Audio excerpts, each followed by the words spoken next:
अस्सलामु अलैकुम वरहमतुल्लाहि वबरकातुह। मोहतरम नाज़रीन, उम्मीद के आप सभी जो है बख़ैर व आफ़ियत से होंगे। आज फिर मैं लाइव आया हूँ। लाइव आने का मकसद सिर्फ़ इतना है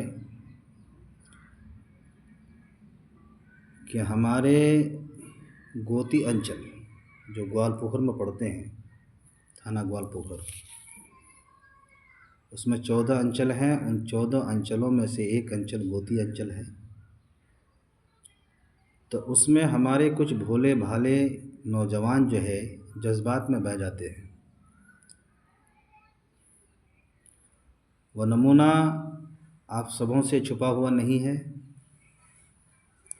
जो लोकसभा में हुआ, कि जिसका साफ साफ फ़ायदा जो है बीजेपी को हुआ। बहरहाल अब गुज़री हुई बातों को क्या याद करें, लेकिन एहसास ज़रूरी है। सुबह का भोला शाम को लौट आए तो उसे भोला नहीं कहते, लेकिन जो आदमी भूल पे भूल किए जाता है फिर उनके बारे में क्या बोलना। मोहतरम नाज़रीन, लोकसभा में यहाँ बीजेपी का कैंडिडेट जो जीता है वो सिर्फ़ हम सबों के कारण से, हम सबों की वजह से। वजह क्या रही कि हम मुसलमानों का वोट जो है तकसीम हो गया, बंटवारा हो गया, जिसके कारण जो है बीजेपी जीत गई,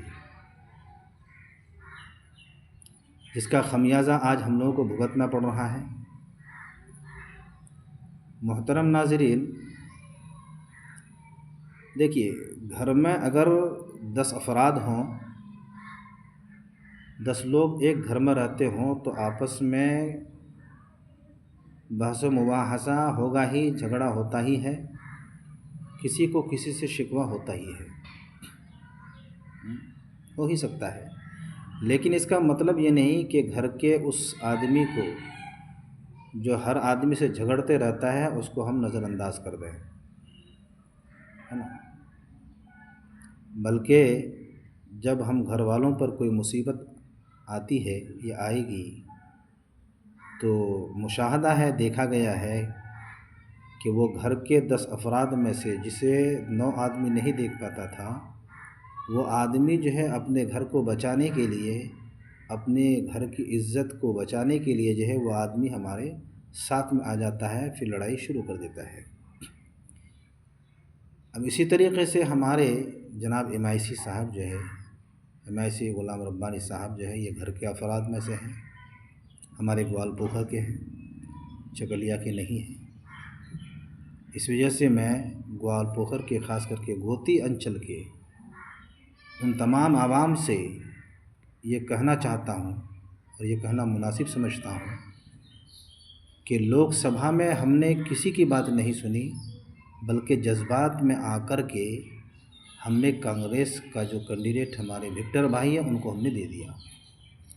फ़ायदा क्या हुआ? बल्कि नुकसान हुआ। फ़ायदा बीजेपी को हो गया।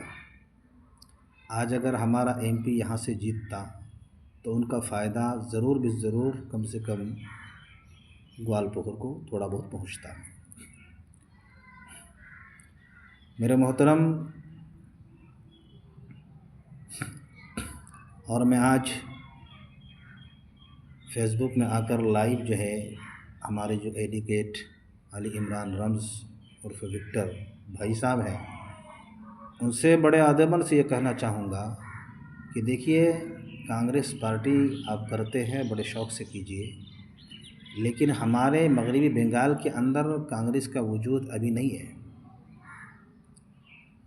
अभी उसका कोई वजूद नहीं है। यहाँ पे 2 ही पार्टी हैं, एक क्या कहते हैं, एक जो है TMC पार्टी है, तृणमूल कांग्रेस, और दूसरा है बीजेपी।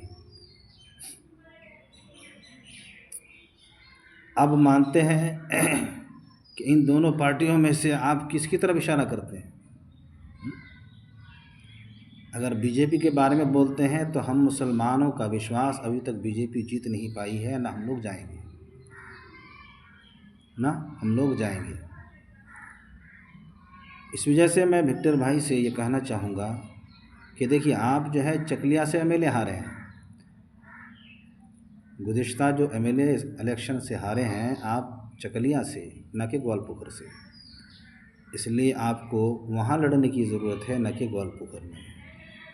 आपके चाहने वाले लोग अगर आपके इलाके में, आपके घर चकलिया में अगर हैं, तो आप वहाँ लड़िए, शौक़ से लड़िए। लेकिन ये मैं ज़रूर कहूँगा कि वहाँ भी जो है कांग्रेस का कैंडिडेट बन के वहाँ लड़ना भी मुनासिब नहीं है। जो मुल्क के हालात हैं उसको देखते हुए आप खुद बहुत अच्छे जो है पढ़े लिखे एडुकेट जो है नेता हैं, आप बात को समझिए। मुल्क के हालात बिल्कुल अच्छे नहीं हैं, इसलिए सोचने की ज़रूरत है, गिरेबान में झांक कर देखने की ज़रूरत है। दिल में हाथ देकर आप सोचें कि हम लोगों को जो वर्गलाते हैं ग्वालपोखर में जाकर, इसका फ़ायदा किसको होता है? इसका फ़ायदा जो है टीएमसी को नहीं हो रहा, बल्कि इसका फ़ायदा बीजेपी को हो रहा है। मुसलमानों का वोट आपस में बढ़ जाता है, जिसके कारण बीजेपी जीत जाती है।